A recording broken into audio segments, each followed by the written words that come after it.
बिस्मिल्लाहिर्रहमानिर्रहीम। अस्सलाम वालेकुम स्टूडेंट्स, हमने मैथमेटिकल मेथड में ग्रुप्स का चैप्टर स्टार्ट किया हुआ है। आज हम अपना नेक्स्ट टॉपिक पर प्रोसीड करेंगे। थ्योरम है हमारे पास, let G be a group and a b belong to जी।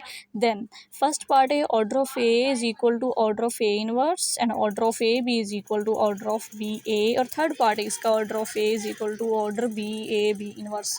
सबसे पहले हम फर्स्ट प्रूफ करेंगे order of A is equal to order of A inverse. हम लेट करते हैं कि ए का ऑर्डर है एम के इक्वल और ए इनवर्स का ऑर्डर है एन के इक्वल।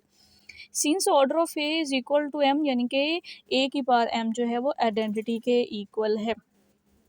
इसके बाद हमने जी क्या किया है, दोनों साइड्स पे ए की पावर माइनस एम को मल्टीप्लाई करवा दिया और मल्टीप्लाई करवाने के बाद जो लेफ़्ट साइड पे ए की पावर माइनस एम और ए की पावर प्लस एम है, बेस सेम हो तो पावर्स ऐड हो जाती हैं, माइनस एम प्लस एम हो जाएगा और हमारे पास जो राइट साइड बनेगी वो ए की पावर माइनस एम ही रहेगा। इसके बाद ए की पावर ज़ीरो बना लेफ़्ट साइड पे, और किसी भी वैल्यू की पावर ज़ीरो हो वो इक्वल वन होता है, यानी कि आइडेंटिटी के इक्वल होता है। और दूसरी साइड पे ए इनवर्स की पावर एम, यानी कि ए इनवर्स का ऑर्डर जो है वो एम आ गया। हालांकि हमने पीछे लेट किया है कि ए इनवर्स का ऑर्डर जो है वो एन है, लेकिन यहाँ पे इनवर्स का ऑर्डर जो है वो एम प्रूफ हो गया। अब हम दूसरा पार्ट करेंगे कि ए इनवर्स का ऑर्डर एन के इक्वल है, यानी ए इनवर्स की पावर एन जो है इक्वल ई है।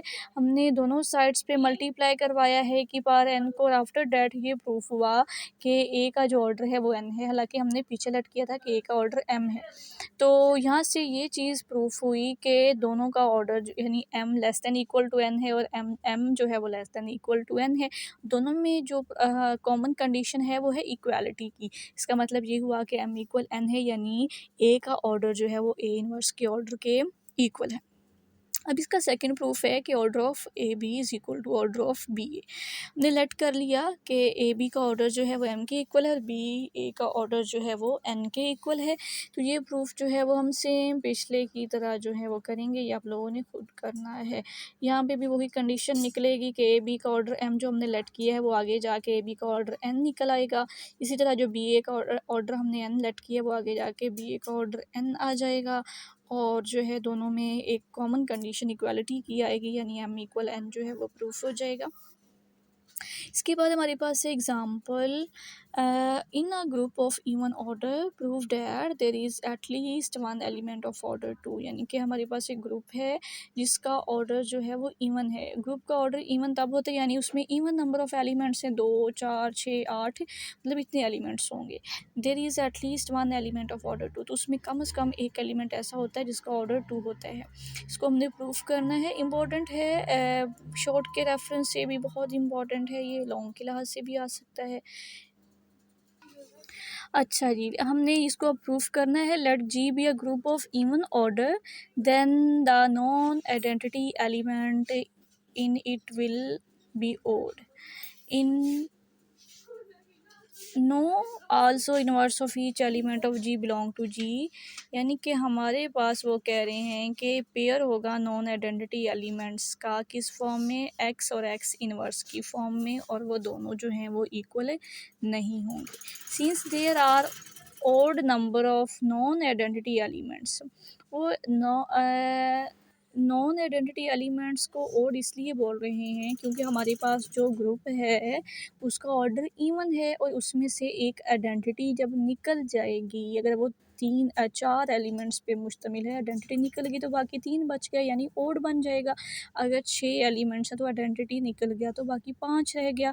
इसलिए हमारे पास जो नॉन आइडेंटिटी एलिमेंट्स होंगे वो ओड नंबर होंगे। After pairing of which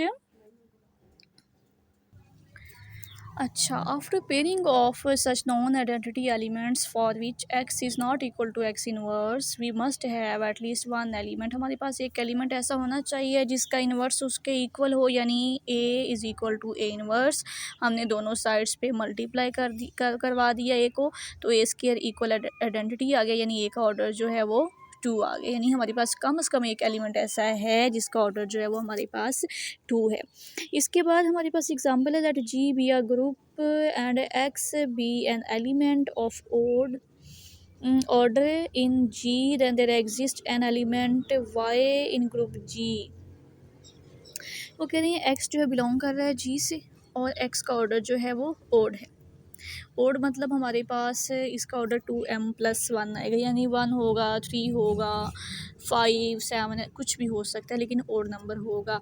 m belong कर रहा है सेट से, और सेट में कौन से एलिमेंट्स है, 0 1 2 3 and so on.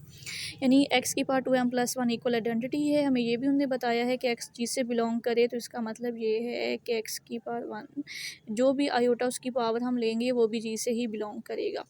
X x square so on, x की पावर m, एक्स की power m+1 and so on, x की पावर 2m+1, वो सारा जो है वो आइडेंटिटी के इक्वल है। अब हम लेट करते हैं, y इक्वल है एक्स की पावर m+1, दोनों साइड्स पे स्क्वायर लिया, y square is equal to x की पावर 2m+2। अब हमने 2m+1 अलग कर लिया और x की पावर 1 अलग कर लिया। x की पावर 2m+1 आइडेंटिटी के इक्वल है, क्योंकि हम ये पहले बता चुके हैं कि x का ऑर्डर जो है वो ओड है। तो जो ऑर्डर होता है इसका मतलब ये होता है कि x की उतनी पावर हो और वो आइडेंटिटी आंसर करे। तो हमारे पास Y square is equal to identity आ गया। इससे ये प्रूफ हुआ कि हमारे पास एक एलिमेंट वाई ऐसा है जिसका ऑर्डर जो है वो हमारे पास 2 है। इसके बाद हमारे पास जी जो है ग्रुप है सच डैट ए बी की power n is equal to ए की पावर एन बी की power n for 3 consecutive natural numbers n and for all a b belong to G show that G is abelian.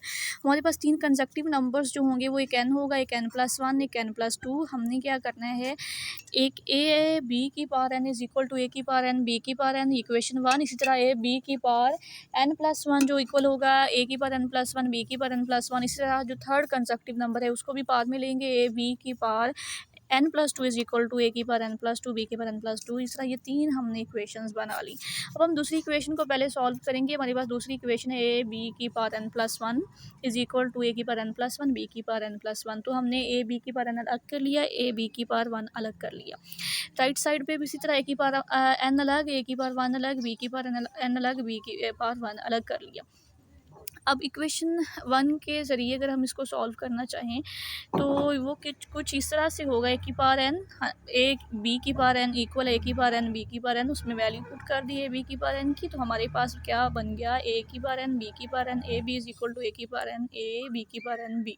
तो A की power N भी cancel out हो गया, B भी cancel out हो गया, हमारे पास रह गया बी की power n is equal to a B की पावर एन। तो हमने इक्वेशन नंबर 3 लिए, यहाँ पे ए बी की पावर एन अलग कर लिया, ए बी का स्क्वायर अलग कर लिया, यानी कि ए की पावर ए का स्क्वायर बी की पावर एन बी का स्क्वायर। अब ए बी की पावर एन की जगह पे फर्स्ट इक्वेशन के ज़रिए ए की पावर एन बी की पावर एन लिखा गया, और जो स्क्वायर्स थे वो हमने 2 दफ़ा लिख लिए। ए की पावर एन के साथ कैंसिल हो गया, और जो बी है वो बी से कैंसिल हो गया। इसके बाद हमने ए बी की पावर एन बी ए लिखा, ए बी एन बी, और यहाँ पे हमने सेकंड इक्वेशन से जो फोर्थ इक्वेशन ड्राइव हुई थी बी की power n is equal to a B की पावर एन, वो उसकी वैल्यू पुट कर दी, यानी हमने बी की पावर एन ए की जगह पे ए बी की पावर एन लिख दिया, ए से कैंसिल हो गया।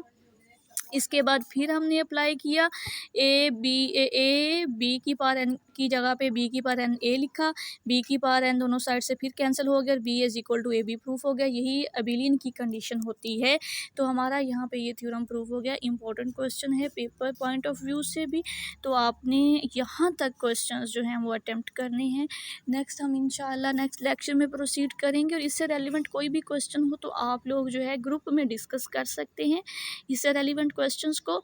और मैं ये चाह रही हूँ कि जब तक आपको ये क्लियर ना हो हम तब तक नेक्स्ट जो है प्रोसीड ना करें, इसलिए आप डेली का डेली लेक्चर देखा करें, जिस लेक्चर में जो भी मसला हो आप ग्रुप में डिस्कस कर लिया करें। अल्लाह हाफिज़।